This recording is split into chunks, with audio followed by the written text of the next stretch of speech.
Hey, welcome back everyone. This is Bill. I'm a prepper and I'm an expat living in the Philippines. In my recent videos, I've been talking about the water crisis and the overall need to prepare, and I thought I'd put together a pretty basic video on how to start preparing. If you've been following along with my adventures over the last 1 year, you notice that I've been prepping extremely hard. And I'll get into the details on why and how in a moment. But the number one thing I did a year ago is I assessed my situation. I realized that I was not ready for another crisis of any kind, whether it was a natural disaster, whether it was another lockdown due to some virus, war, economic downfall. I just wasn't ready. So the first thing I did was sit back and look at my immediate needs, right? So when you think about preparing for an event or a catastrophe or something of that nature, the first thing you kind of want to do is take a look and see, well, where am I? How am I ready today, and where are my areas of weaknesses? And I had a lot of weaknesses. The lockdown during COVID showed me that. I didn't have enough food, I didn't have enough planning, medicines. I just didn't have what I needed. So the first thing I did is I took stock in what are the main things I need to prep for. And the main thing for me was food, water, power, site security, mental and physical health, and an economical reserve, right? So those are the areas I focused on first. And I was pretty much only good with water, right? Because I have a water refilling station. And if you want to know about that, I have a video about how I set up my water station. So the first thing, if you notice my videos, they tend to start with food, right? So I got the Harvest Right freeze dryer, and that was a decision I made since I live out in a farming community, and fresh vegetables, meat, and everything, and fruits was readily available at a good price. I figured I would just go straight into freeze drying and creating my own long-term food. It was a big expense, obviously, but it absolutely has given me a peace of mind that I have over a year's supply of food. Half of that is the freeze-dried food that I made in this last year. Now, I did spend a lot of money, and I did buy some commercial Augustine Farms freeze-dried food, as well as a lot of the canned proteins, meat, sauces, and stuff. If you see my pantry updated video, you'll recognize in this last year I prepped really hard on some medium to long range food. And I feel comfortable now. I have a good amount of food. I dare say a lot more than most people in the Philippines. I took care of my food needs. It wasn't cheap, it was a lot of planning involved, but I was able to start working on that right away. And while different food items were coming in, I took a hard look at my water situation and realized that I'm in good shape here with water, with the exception of power, right? So if there's a long-term brownout, I can't produce the water. My equipment takes electricity. So I looked into several options, and I just couldn't afford full solar yet. I couldn't afford full batteries. I still can't. But I was able to offset some of my power costs by picking up a multi-fuel generator that can be used. I did a video on that if you want to check that out. It was a great price. Now, almost all preps that I bought this last year, I've looked for discounts and on sale, right? I'm not rich, so I had to figure out where to spend my money, what is the best spot to spend it on. So I have multiple videos on cheap preps and preps that I got on sale, and a lot of it has to do with the food. A heavy expense this year was on food, without a doubt.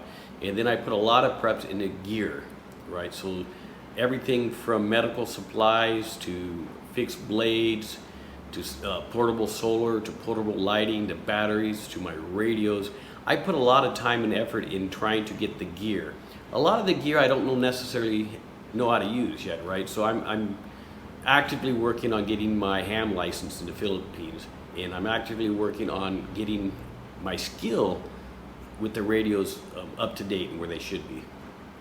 So a lot of this stuff I went hard and heavy with because I figured if I had the gear in a situation, at least I had it, right? I can learn on the fly, like my fishing preps and things of that nature. I could take this gear and learn, or someone that already knows how to use some of this stuff could actually start using it right away in a crisis situation. I went heavy and hard this last year. Just look at my videos, you can tell, nonstop food production, nonstop food purchases. I went fast and hard this year and bought a lot of gear. Food, you can see the videos. I've done a lot with the medications and medicine, ammo and guns. So I spent a good deal of money in the last year trying to get my preps up to an acceptable level. The area that I'm really lacking still now, it's been 1 year prepping, and I've gone back and said, okay, what have I checked off and where am I comfortable with? So I'm comfortable with food, water, and electricity for the main part, right? I can survive. I have a lot of propane, and my generators are propane capable generators. So I'm in pretty good shape there. Excellent shape with my medical supplies and my medicines and things of that nature. The one area I'm realizing that I'm kind of have not yet done anything on, and I'm behind, is my health, right? My mental health, I've covered the anxiety a lot, right? So when I first started prepping, I had pretty high anxiety. I was worried about a lot of things, and I've learned to cope with that a lot better. Having my preps here have definitely brought my anxiety level down. I'm still super concerned about what's going on in the world, and that's evident in my posting. But my anxiety as far as mental health is a lot better. I'm just feeling a lot more prepared for any type of event that may or may not happen. Now my physical health is something I got to work on. I'm 50 plus and I'm in pretty good shape, but I spent a lot of time sitting at a desk behind a computer keyboard for 30 years. My strength is of course nowhere near where it was when I was a kid or a young adult, but it's definitely not where it should be today, right? So I definitely have a plan to start doing some more basic calisthenics, basic movement exercises, get around and walking, and I want to make sure that I am keeping my physical side, my health, good as well. Now I'm an old guy, right? That's why I'm not bugging out. I'm not going to try to go compete and live in the jungle. I just don't want to. First of all my preps are at my site, but still, even here at the site, I still need to maintain my physical health. So I'm working on some video content on what I'm doing just to slowly increase the physical health aspect. And that's an area that I'm still, I'm lacking, right? My personal assessment on my preps says this is an area you need to now start focusing on.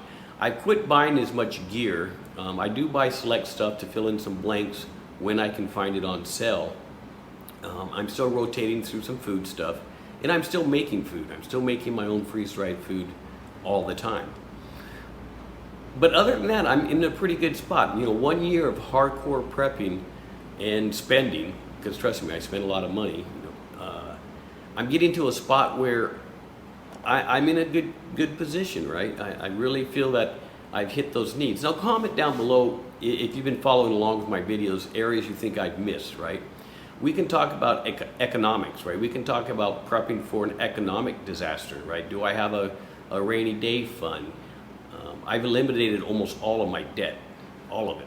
I have just a couple small, short-time, low-level loans out, and those will be mitigated in less than a year. So I've really squashed my exposure to any economical issues, right? The water shop does make money. I do make money doing my particular brand of work. So we're okay there. Do I have a big nest egg? No, I don't, because when I have money, I do construction, or like the last 12 months, I've spent a lot on my preps. Can everybody do that? No, I understand. But what I do say, and I stress this a lot, a little by little by little, it all adds up, and eventually you'll be surprised by how many preps you do have on hand. So if you're a Filipino and you're living here in the Philippines, and prepping like I did just makes no sense.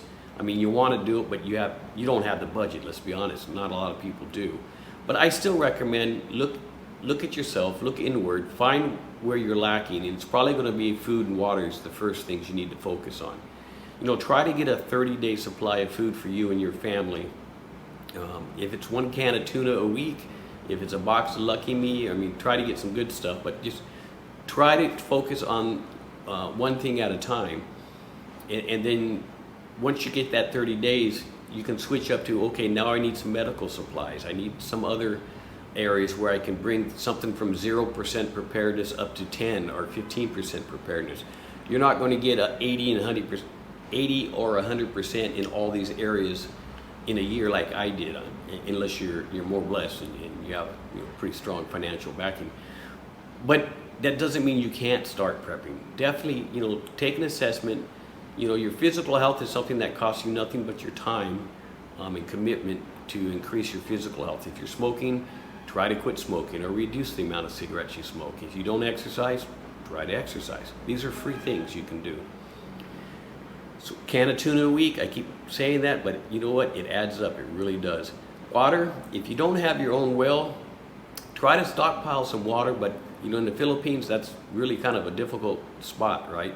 But at least have a plan for when there's a water crisis. Maybe have some empty water bottles aside, that when there's going to be a brownout on water, which happens a lot in the Philippines, and I guarantee you with this summer coming right now in the El Nino, there are going to be water days where there's no water available, none. So you need to plan ahead of time and have at least 2 or 3 days worth of water or the ability to collect that water. Now, rain collection systems out in the province, sure, you can definitely set those up. The water is not drinkable, however, it's water. You can use it for gardening if you have your own little side garden or something of that nature. Or you can run it through a small filtration system to get it close. But at the end of the day, you can always boil the water and then filter it through a t-shirt or any other kind of cheesecloth or material you have. So you can start small and start building up your water security as well. Now, the other thing I want you to think about is power, right? In the Philippines, we experience this brownout.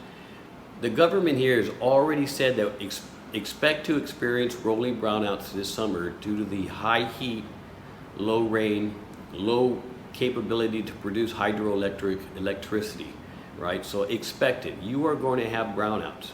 Whether they're 4-hour brownouts rolling or whether they're 2-day brownouts, you'd never know.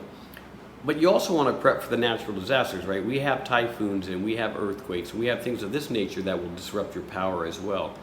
Now, I could not afford, and it wasn't in my plan yet, to do a full solar battery setup for this property. It's in the works, but realistically, it's not going to happen until my 3rd floor is built and complete. However, that didn't stop me from going out and getting a 200-watt solar panel. So I'm getting some smaller solar devices that can charge USB things for lighting and power. Check out those videos, right? I do have a lot of lithium-ion batteries I can use in devices that are capable to be charged through solar. I do have a couple solar generators. I bought them both on sale and they're great. These are going to run my refrigerator for a day and then recharge, pass through recharging during the day. There's a lot of things I can do to slowly increase my power security.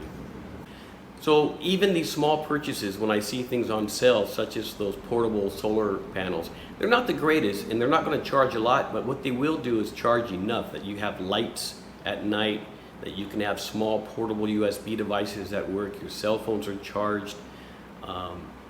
It just gives you help. I can keep my radios charged and things of that nature in a long extended brownout.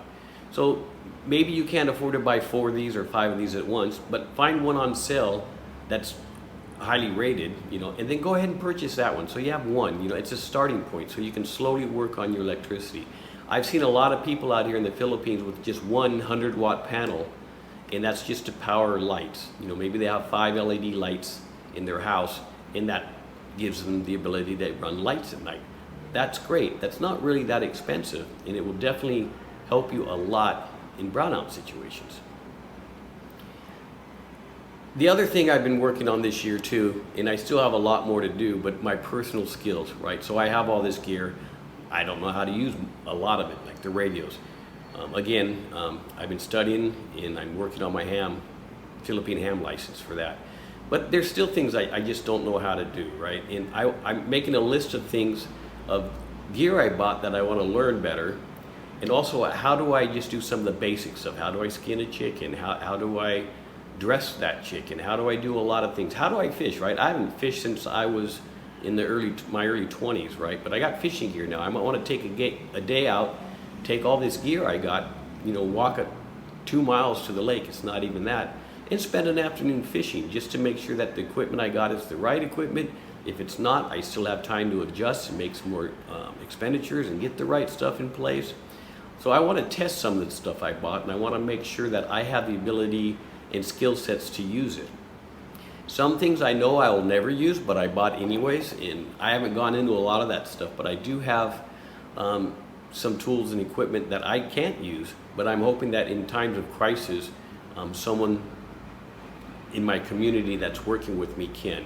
These are things along the line of blood transfusion kits, IV kits, plaster of Paris, a lot of medical stuff I had that I just probably wouldn't use. I had the sutures and the staples and all these things that I could probably use, but it's nice if I have a nurse or someone in my community working with me during a crisis that has that skill set.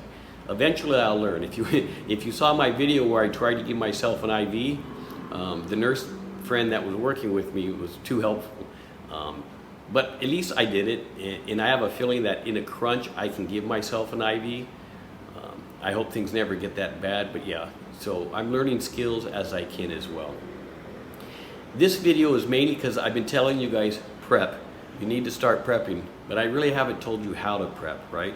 So I have some other videos coming out on rationing, on how I ration things like shampoo, laundry detergent, laundry soaps, rationing things now to save money that you might need later or you can use on other preps. So I'm doing a lot of that stuff too. I haven't put all the videos out yet because I'm still kind of compiling it, and I'm trying to make these videos as best as I can. So for all you guys that saw my video that you're not ready and you need to prep and you agree with me, this video is to tell you here's kind of an outline of how I've done it in the last year and things that can help you to get started, right? Again, I'm trying to stress, you don't have to do it all at once, but if you look at yourself and look at your situation and identify your main weaknesses when it comes to food, water, power, and security, these are things you can address. And you don't have to do it from 0 to 100. You can do it from 0 to 10%, 0 to 20%. Take your time, but have a plan. Your physical health, easy. Just find an hour a day to do something, whether it's just walking or running or some calisthenics. You know, you can start there free and cheap. So this video today, I know it's already gone long, and I do appreciate that you guys have stuck around and watched to the end. Please like this if this is the content you like. Share if you know anybody that's curious about this kind of stuff or would be interested in my site. And if you're not a subscriber, take a look at some of my stuff. Maybe you want to know when I'm doing something new, so hit that subscribe and notify button. It does help me personally. And that said, I'm going to end today's video. It's already run long. Expect some more videos on more details on how to start prepping in certain areas, rationing, and other things of that nature coming out. I am working on those, as well as freeze drying food and stacking everything else. So until next time, thanks, be good, be safe.